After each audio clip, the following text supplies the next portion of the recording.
Welcome to the podcast that focuses on simplifying your TIAA accounts. Your host, Greg Shepard, is an independent fee-only financial advisor that specializes in helping folks in higher ed get the most out of their TIAA accounts.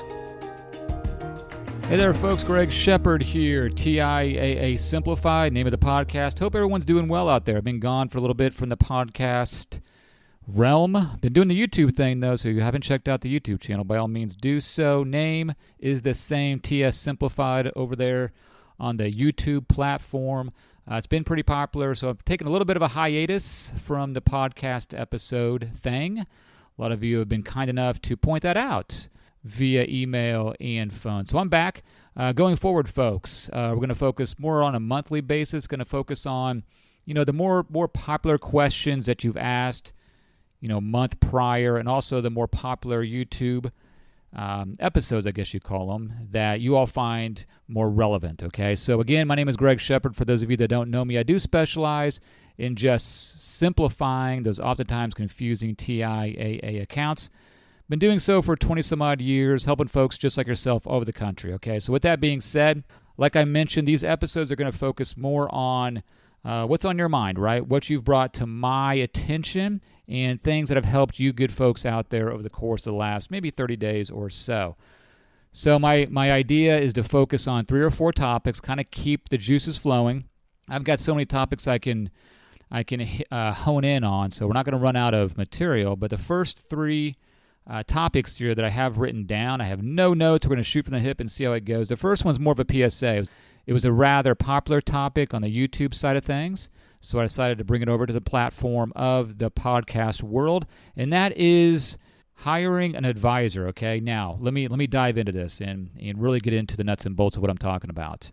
I had one instance that where one of you folks out there watching, or I can't recall exactly, watching the YouTube or listening to the episode, contacted me and asked me about my thoughts around this advisor she was about to hire. She actually went to one of these, these steak dinner things. It wasn't actually a steak dinner, but it was one of those cattle calls, right, where you go to a restaurant and they feed you, of course, and they tell you all about how great they are, and they dress nice. He or she dresses nice. They speak real well.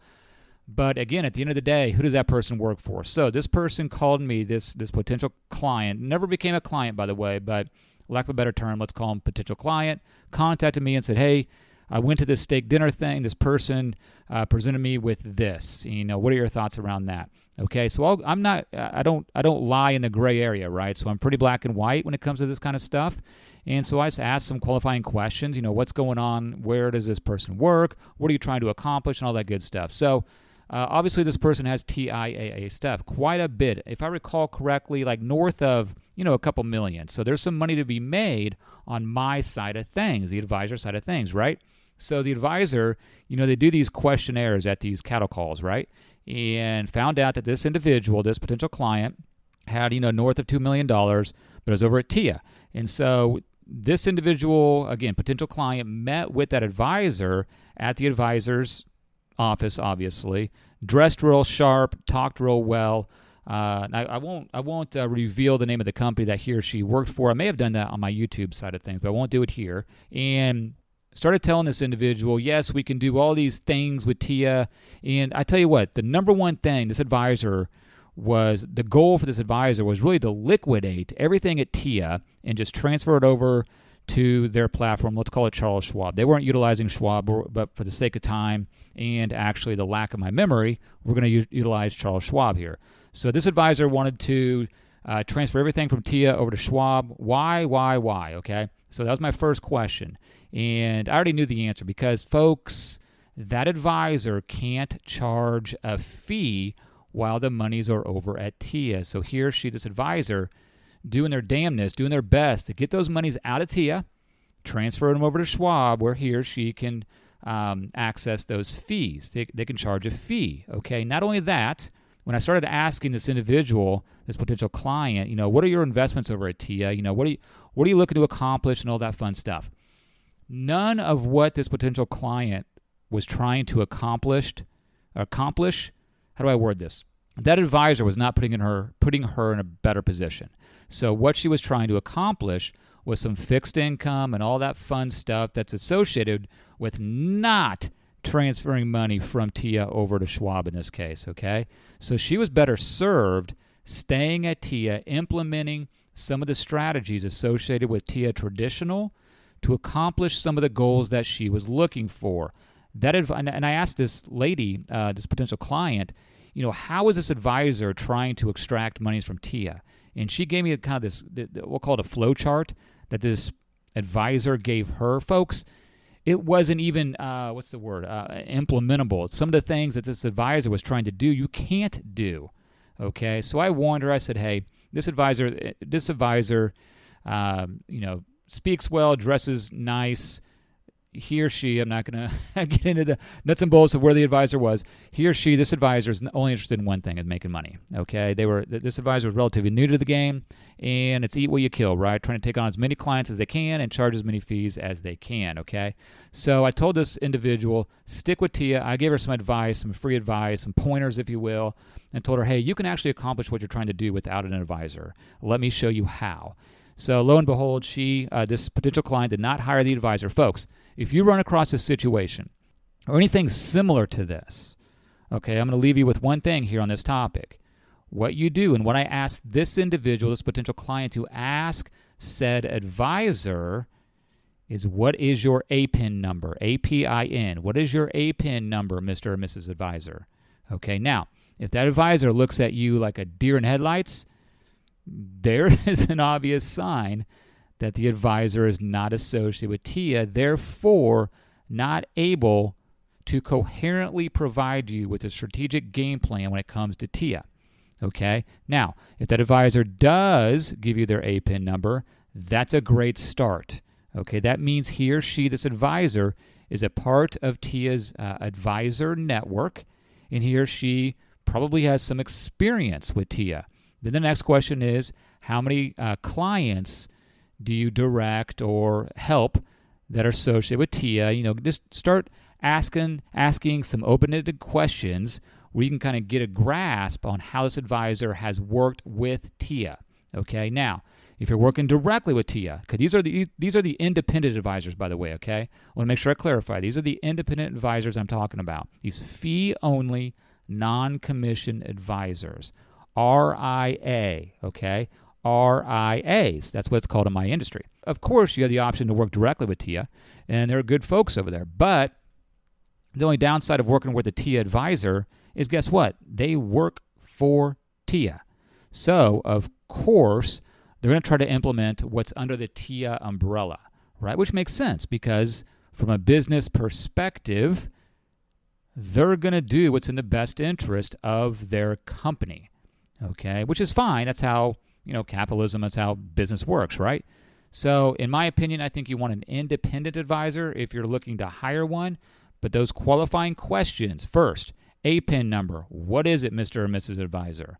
And then second, if they've passed question number one, how many times or how are we going to word this? How often or how many clients do you have associated with TIAA? What are some strategies you've implemented? Kind of just get a feel and see about the comfort of this advisor with TIAA. Hopefully that makes sense. Okay, this individual almost made a mistake, hiring this advisor, and all this advisor was interested is in moving money as quickly as possible from TIAA over to, in this case, Schwab, for the lack of my memory, and then charging a fee. Okay, that's it. All right, so be careful, do some due diligence, be your own advocate, all those fun cliches. Okay, so that's the first topic that I wanted to address via this episode was independent advisors, what to look for when they, the advisor, are helping you with your TIAA accounts.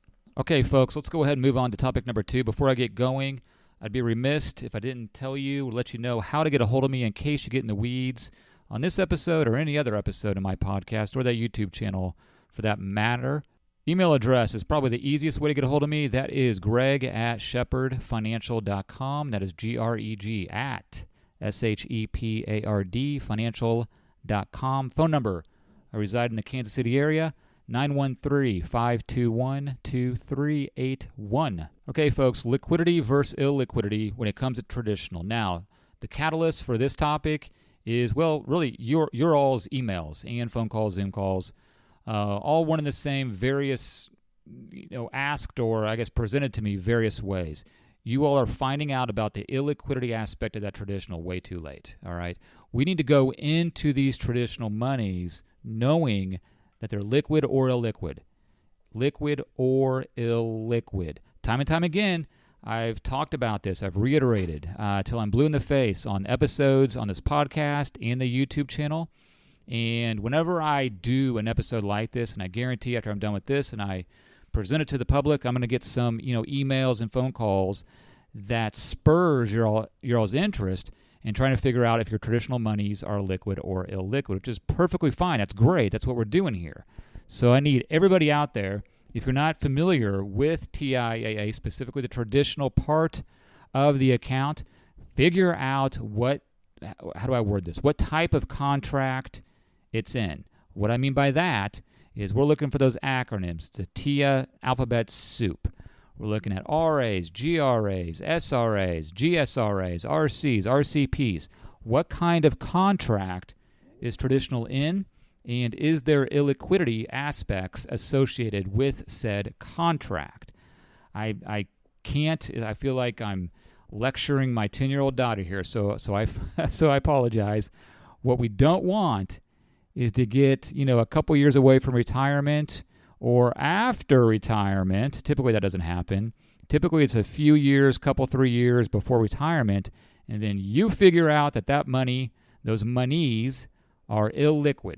Okay, case in point, probably the worst, and again, I've seen a lot of these scenarios play out, and then, folks hire me to kind of unwind the situation as best we can. There's only a finite number of ways to do this, but the worst case is I sat across from the table, literally sat across from the table in person, and talking to a lady about onboarding as a client.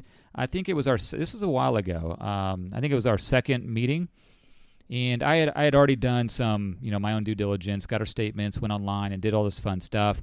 I already knew it was going to transpire, and she had quite a bit of money. I mean, folks, she was single, north of 1.5 million, and from recollection, most of it, when I say most of it, we're talking north of $1 million sitting in that TIAA Traditional in an illiquid contract, unbeknownst to her. And so I was the bearer of bad news. Before I even got the words out of my mouth, she indicated to me that the goal, the purpose, the sole purpose of this money, a lot of it, it was to pay off a mortgage. Obviously, her mortgage wasn't $1 million, but she wanted to use that money to pay off mortgage, pay off debt, and then be debt-free at retirement. And she had plenty of money to live, in her golden years with the rest of the money that was in traditional. Now, she was fine financially, okay? She came on board. She's still a client. Monetarily, she was fine. But I tell you what, this really could have backed up on her if she wasn't so diligent, so responsible when it came to investing money, putting away money to begin with, okay? So I tell you what, though, she's a firecracker. She got on the phone. She got on the horn with Tia after our meeting, and she told me what she's going to tell Tia. One of these days, I'm literally going to ask her what she said to Tia, because we do have that kind of relationship. But after she literally cried, okay, it was an emotional situation where she found out that the monies that she was going to use to pay off her mortgage was literally tied up, and she didn't have access to it. I don't want this to happen. It's going to happen, unfortunately, to some of you folks out there, okay? That's why I'm trying to get this across to you all. I don't want this to happen to you all. So you need to find out the liquidity or illiquidity aspect of that traditional inside the contracts that you have. So, again, this lady was a firecracker. She got on the horn. I do not want to be on the other side of that phone call with Tia when she got a hold of them. So I never asked her, what came of that phone call. I know monetarily nothing, because there's nothing you can do. We just had to enact or initiate some of the strategies that we did, and she was fine monetarily. But it's almost like the trust was broken because she had sat across the table, proverbial table, never really met with them in person, talked to them on the phone. She did go to the cattle calls every now and again, but wasn't that personal. She was never told in like 30 some odd years that money was illiquid. Now, she never asked, okay? The old adage, you don't know what you don't know.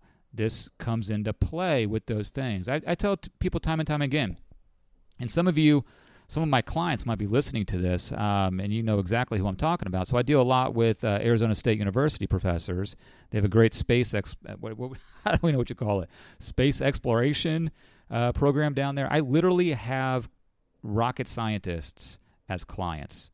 I mean, they would run circles around me intellectually, which isn't really hard to do, but they just can't figure this stuff out. They don't want. Let me back up. They don't want to figure it out. It's too complicated. You don't have all the information at your fingertips. So again, you don't know what you don't know.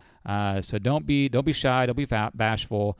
Deal with very, very intelligent people every day, having trouble trying to figure this stuff out. So point of this topic is it's very simple. I want you to find out the illiquidity or liquidity aspect of your traditional monies, okay? And don't let anybody out there, absent of you or you're working with TIAA, tell you that you need to liquidate these monies, okay? Now, let's back up a little bit. I have clients that I have purposely locked their money up. So what do I mean by that? I just did this, specifically, this is 2024, by the way. This is July of 2024. It's only 3,000 degrees outside here in the Midwest. But back in November of 2023 was one of the highest, if not the highest, one of the highest rates Traditional was presenting at the time, and maybe since inception of Traditional. I don't know that to be a fact. I might actually delete that part of this episode if I knew how. I'm not really sure how, but regardless, the rates were high. So back then, I was telling some of my clients that were conservative, or the conservative part of their portfolio, that were a little younger. When I say a little younger, 15 years away from retirement, something like that, or of course more than that.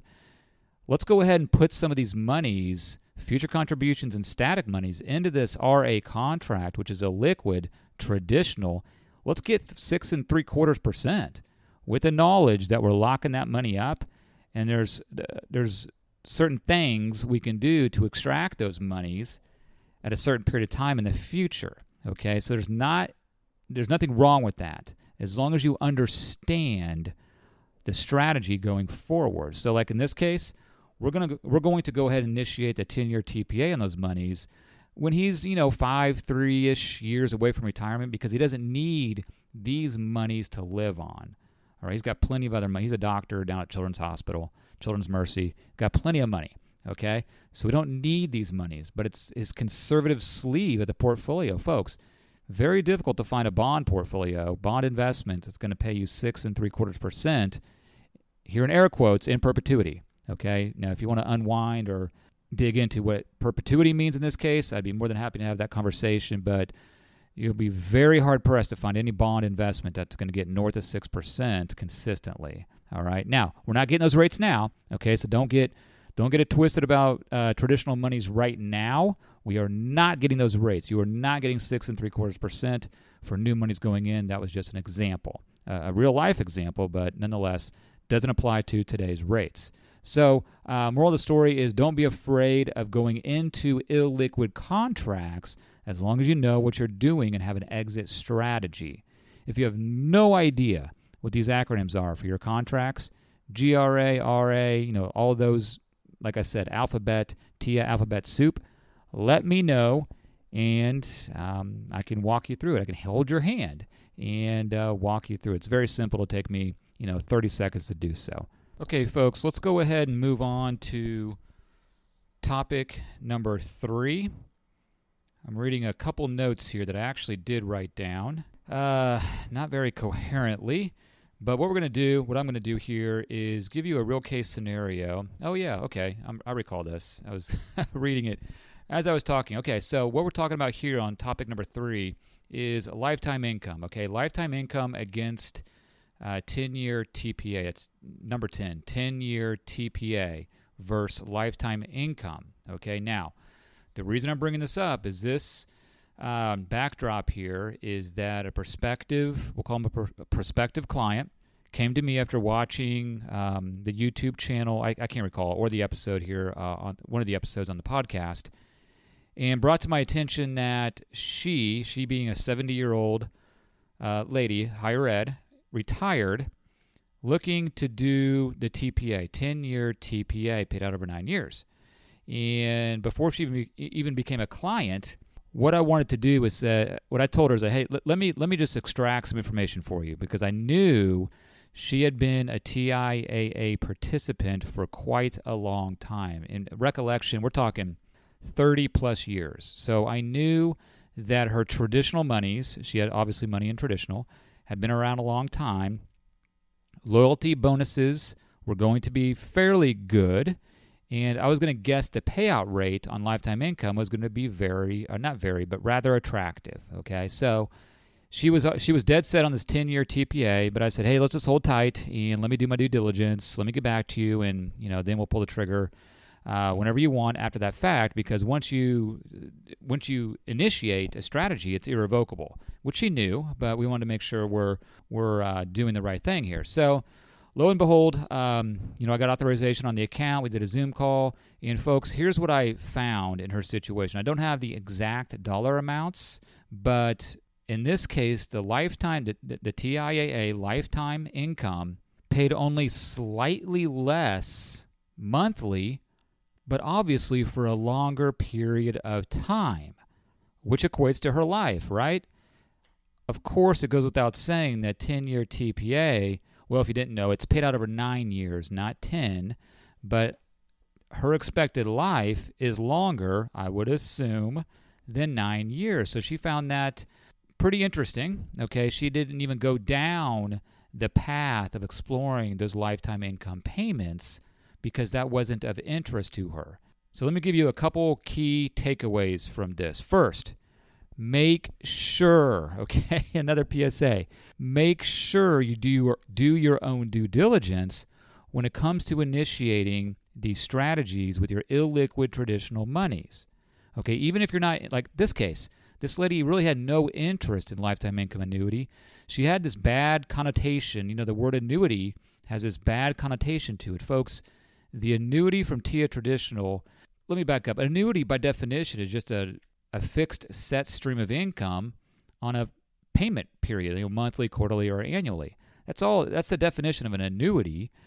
These annuity products that you hear about outside of TIAA, a lot of those are trash with the expenses and M&E expenses and the surrender charges. Those characteristics are not embedded within TIAA Traditional. There's expenses that are hidden. I'll grant you that.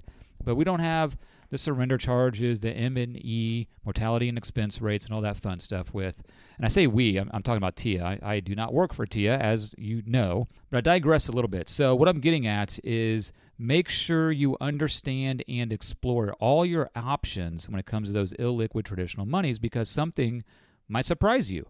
Like in this case, a lifetime income was a more attractive option than this 10-year TPA, and she never would have explored that if I hadn't intervened and just set her on the right path. Now, another takeaway from this is that she had talked to another advisor. Okay, this goes back to these advisors, right? He was not knowledgeable about TIAA at all, other than the fact that he found out that the traditional and the RA contract of which she had, you could do a 10-year TPA paid out over 9 years annually, liquidate that account, transfer those monies on an annual basis to an IRA, where this advisor can do what? Okay, if I've taught you nothing, this advisor can now charge a fee. So this advisor had no idea what the lifetime income annuity option was. No, that's not true. Did have a clue what the lifetime income annuity option was, but told her it wasn't in her best interest and that we needed to do the 10-year TPA, but come to find out so they didn't explore that option. So keep in mind, once again, if you run across an advisor that does not have an APIN number, he or she is not capable to coherently and competently provide you all strategies involved with your traditional monies, or TIAA in general for that matter. Okay, so keep that in mind. So 2 key takeaways. Make sure you know your options with the illiquid monies and traditional, given the various contracts that you have. Number 2, just be wary of these advisors when they tell you immediately, well, let's liquidate, do the 10-year TPA, the 5-year fix, roll over to an IRA, and then extract money from there. I do advocate that a lot of times for good reason. Okay, acting as a fiduciary, there's a reason I advocate that in certain scenarios. But there's also scenarios where I'm saying, hey, lifetime income, let's go down that road, of which I do not get paid on, which is perfectly fine. Okay, folks? Remember, every situation is unique, okay? It's a cliche, right? It's like a snowflake, but it truly is. There's not one, well, maybe there is, but I don't go in to talking to folks that have TIAA with a preset, determined game plan. Everyone is unique, and every potential client has a different income need associated with their situation. All right, folks, so that's topic number 3. I can't think of anything else to bide your time with. So once again, I'll reiterate, if you find yourself in the weeds a little bit, a little confused, you want your TIAA life simplified, by all means, contact me. My email, once again, greg@shepherdfinancial.com, GREGSHEPARD, financial.com. Phone number here in the Kansas City area, 913-521-2381. Again, named Greg Shepard here, TIAA Simplified podcast, telling you all to take control of your retirement today. Take care, folks. Thanks for listening to the TIAA Simplified podcast. Just because this episode is over doesn't mean you can't continue your TIAA journey. Please visit www.safinancialservices.com to see how you can work with Greg. S&A Financial Services is a registered investment advisor. Information presented is for educational purposes only and does not intend to make an offer or solicitation for the sale or purchase of any specific securities, investments, or investment strategies. Investments involve risk and, unless otherwise stated, are not guaranteed. Be sure to first consult with a qualified financial advisor and/or tax professional before implementing any strategy discussed herein. Past performance is not indicative of future performance.